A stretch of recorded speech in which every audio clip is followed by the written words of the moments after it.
May the words of my mouth and the meditations of all our hearts be acceptable in thy sight, O Lord, our strength and our Redeemer.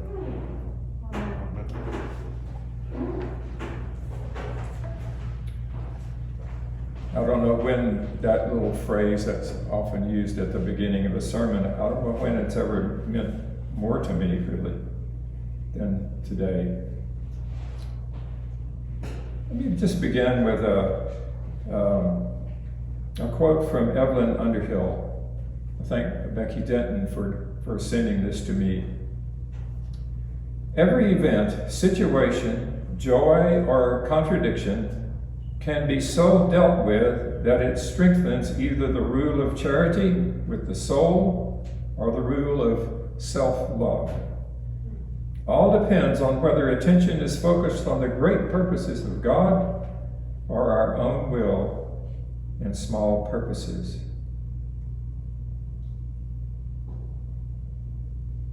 You know, I think these days that we're in right now will be remembered for a very, very long time. A very long time. Days of a biblical scale pandemic and days of incredible social upheaval. It would be so easy for me this morning to rant about the tragic death of George Floyd and everything that represents. But I know that many, many people with a more golden tongue than me have done that.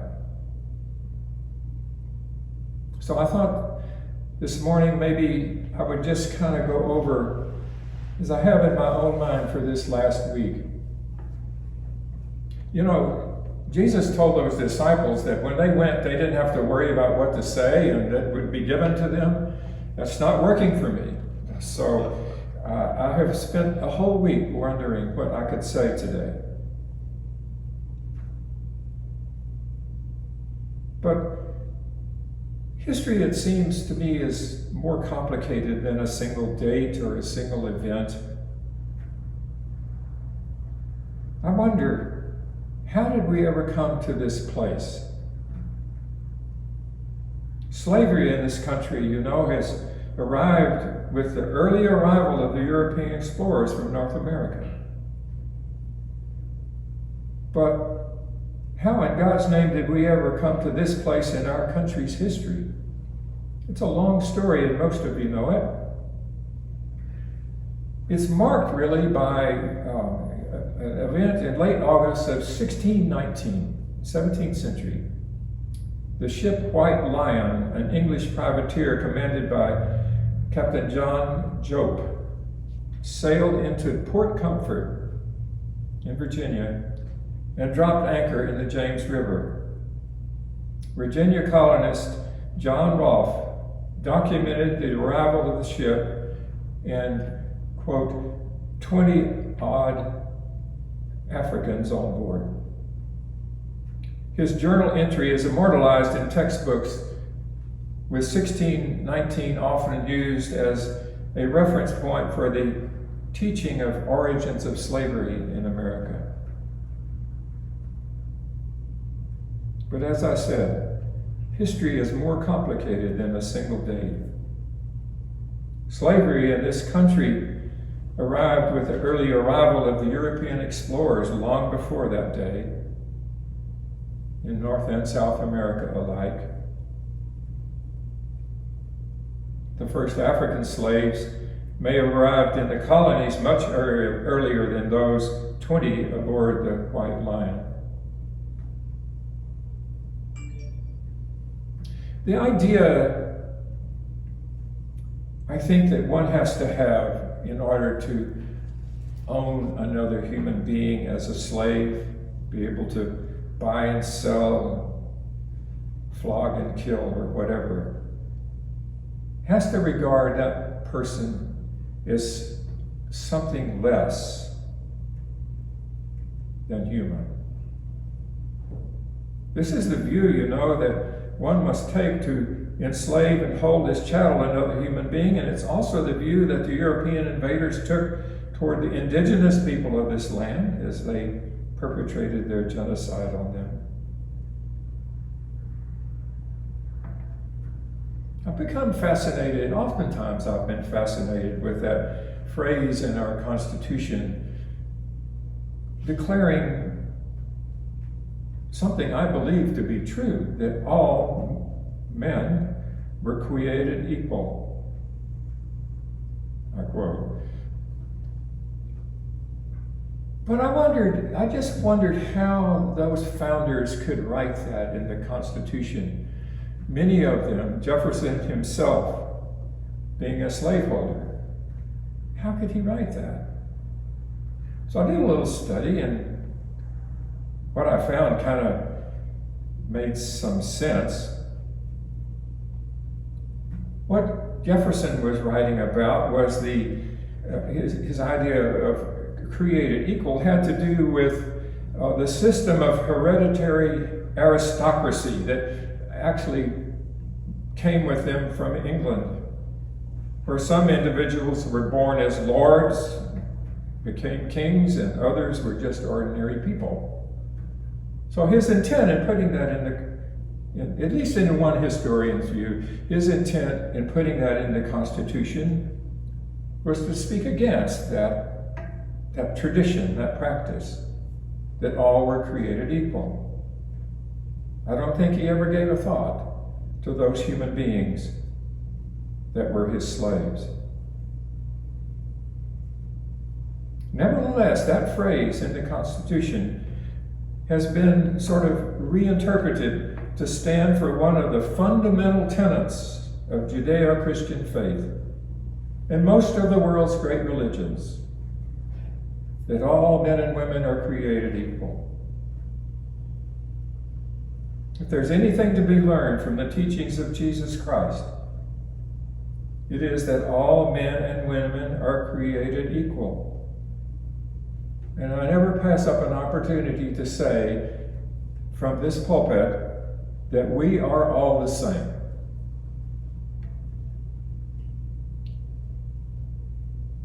So, as time went on, it started to become apparent to the people of this country and the leadership of this country, that perhaps this slavery thing was perhaps immoral. That idea had been brewing for a really long time. You might remember in the year 1772, the English poet and Anglican clergyman John Newton wrote of his epiphany. He had become the captain of a slave ship, and it came to him that was wrong. And he wrote that beautiful poem that became the iconic Amazing Grace. I just wonder in these last days we're going through right now, how many times that song has been sung. So the Emancipation Proclamation, or it was Proclamation 95, was a presidential proclamation, an executive order issued by United States President Abraham Lincoln on September 22nd, 1862. But that's about 90 years after John Newton wrote that poem. And it became effective on the first day of the year of 1863. And of course, Lincoln's proclamation led to civil war. And when I think about it, as historians often write, the war was much more about states' rights and the economic impact of the emancipation on the industrial and economic complex systems, mainly in the South. The moral and ethical aspects of slavery itself was really not a cause for war. All of those slaves who were going to be taken away from the slaveholders, it was to have a huge impact. So they went to war over it. And so what happened, that made the newly freed slaves citizens with civil rights, ostensibly guaranteed by 3 new constitutional amendments that were passed. That, of course, was a significant, seminal chapter in the history of American civil rights. So, right away, following that, the days of Jim Crow laws were being passed. So, just to digress for a moment, I never had really spent the time to find out who Jim Crow was. Robert shaking his head, he doesn't know.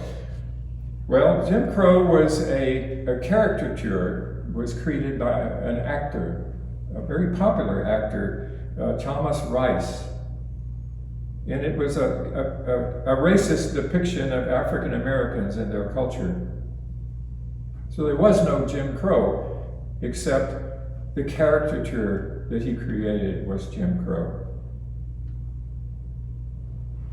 So state and local laws that enforce legal segregation in the southern United States were the Jim Crow laws. And these laws were enacted in the late 19th and early 20th centuries by white state legislatures to disenfranchise and remove political and economic gains made by blacks during the Reconstruction period. Jim Crow laws were taking away the rights that they had gained, simply stated.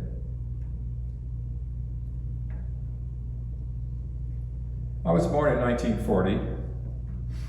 Next September, I'll be 80 years old. And I just sort of been looking over my life in regards to this whole issue. And I remember that when I was a very young man, a young boy really, in my home, I was not exactly taught to hate the black people. And I can't use the words that were used in those days. It hurts too much to say them, but I was not taught to hate really, but I was taught to disrespect the black people, that they were inferior. They were diseased. We're not to touch them. Jokes about black people were okay. I'll have to say my family, for whatever it's worth, regarded black people with patronizing benevolence. So the culture I grew up in was entirely segregated. And among my peers, hatred was already evident, quite evident.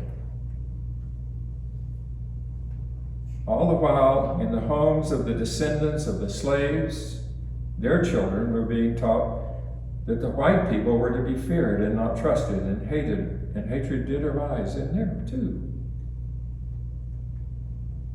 So you can see what's happening.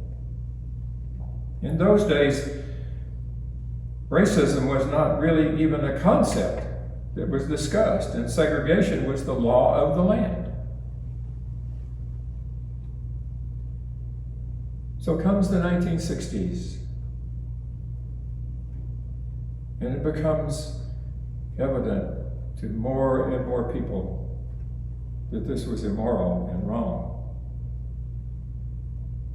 And those human beings who were regarded as less than human began to actively seek and demand the equality that was promised to all men in the Constitution.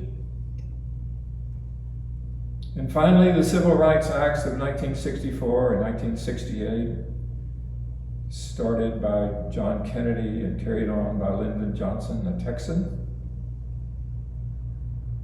Those acts were passed. And certainly, naturally, civil unrest broke out as racist laws and customs were passed and then broken. For centuries now, young white children have been taught that Africans or black people are slaves, were inferior, dangerous, to be feared, and even hated.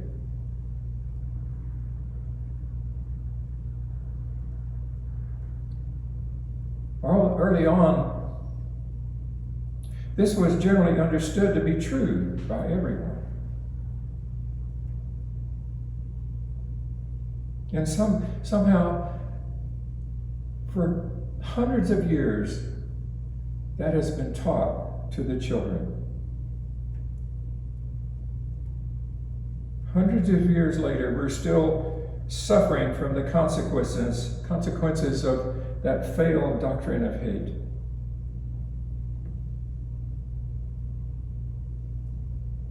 I just want to stop for a moment and I have to say this.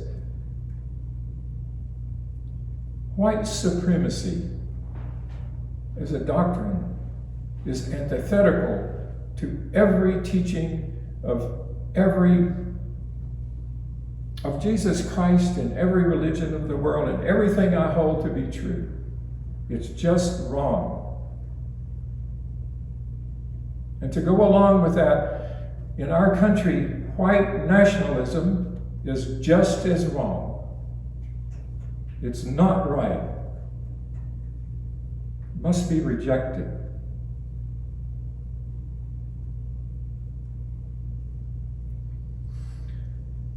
Okay. Is there hope? Of course, there is hope.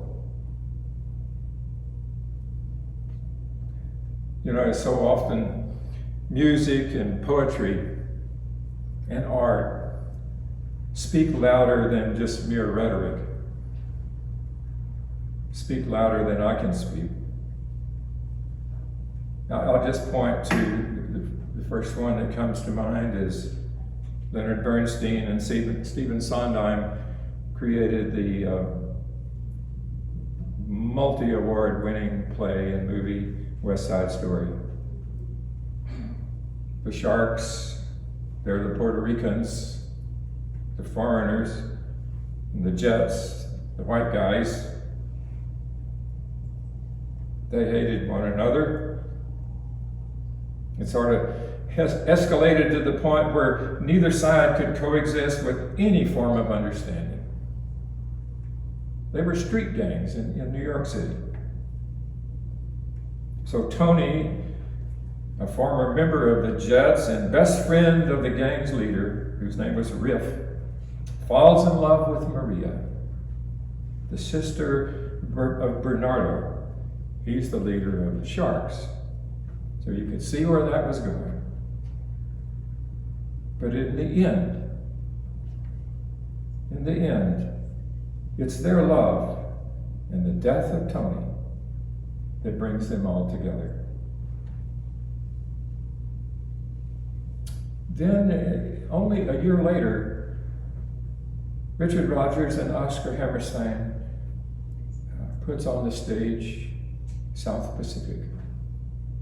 Wonderful, wonderful story. Again, a multi-award winning play and movie. A nurse named Nellie falls in love with Emile, a French expatriate.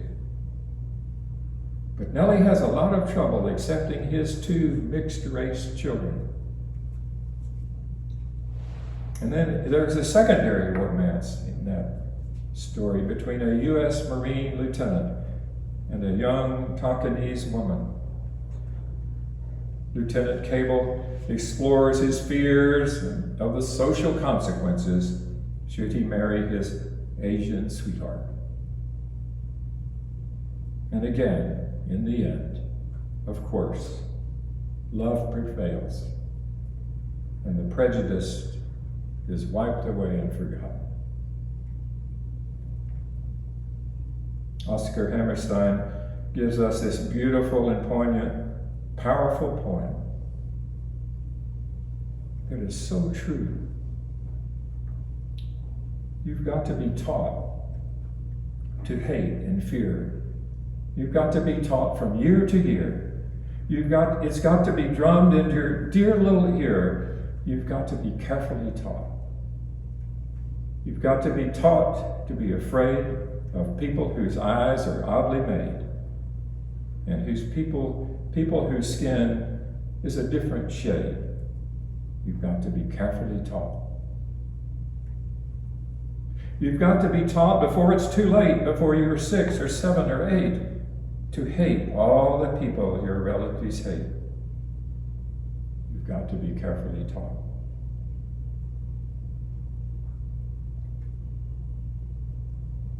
I just seem to remember back in that day, those words, to a large extent, fell on deaf ears. But they keep coming back. It's the young people that are our hope. Not long ago, I can't remember where it was. I came in the presence of a young woman. I think she was maybe, nobody I knew. She was maybe about 16 or 17 years old. And where I was in the setting, there was some talk about where we're going, and I don't want to get into politics or whatever, but it was kind of where we're going, what's going to happen, and I said, well, it's going to be the young people that save us. And this beautiful young girl turned to me and looked at me and said, "We've got your back." I'll never forget that. You know, there's no law that can be passed or doctrine that can be preached that will bring anything like the kind of cultural change that is needed to bring us all together as one. It will take a long time for this hatred and bigotry to be wiped away. It will take a long time. And then it will simply be read about in history books, I hope. I sincerely hope and pray that the protest of the oppressed today will persist in their impatience, that their impatience will persist for as long as it takes. To be patient is to lose. I pray that generations of young mothers and fathers will be teaching their children that all men and women are equal in the sight of God, and one day love will be the law of our hearts.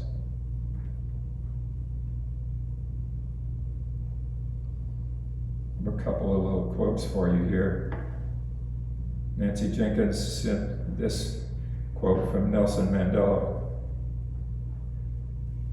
No one is born hating another because of the color of his skin or his background or his religion. People must learn to hate. And if they can learn to hate, they can be taught to love. For love comes more naturally to the human heart than its opposite.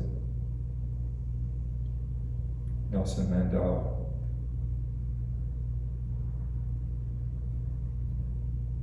And just this morning, somebody sent me this from Maya Angelou. She wrote that wonderful book, The Color Purple. She writes, "We, this people, on this small and drifting planet, whose hands can strike with such abandon that in a twinkling life is sapped from the living, yet those same hands can touch with such healing, irresistible tenderness, that the haughty neck may be happy to bow, and the proud back is glad to bend. Out of such chaos of contradiction, we learn that we are neither devils or divine."